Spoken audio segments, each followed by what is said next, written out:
सरकारकडून मराठा आणि ओबीसी समाजात तेढ निर्माण करण्याचा प्रयत्न केला जातोय असा गंभीर आरोप खासदार सुप्रिया सुळेंनी केलाय।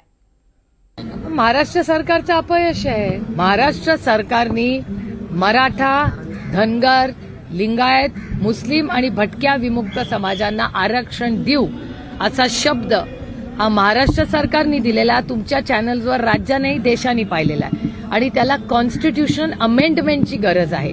कॉन्स्टिट्यूशन अमेंडमेंट करण्यासाठी प्रस्ताव राज्यातून देशात गेला पाहिजे पार्लमेंटला। पार्लमेंटमध्ये बाकीची राज्य, अनेक राज्यांची बिलं मी पार्लमेंटमध्ये लोकसभेत मतदान सरकारच्या बाजूनी केलं जेव्हा आरक्षणाच्या मागण्या आलेल्या आहेत। मग महाराष्ट्र सरकारचा प्रस्ताव का येत नाहीये पार्लमेंटमध्ये याचं उत्तर कोणीतरी आम्हाला द्यावं।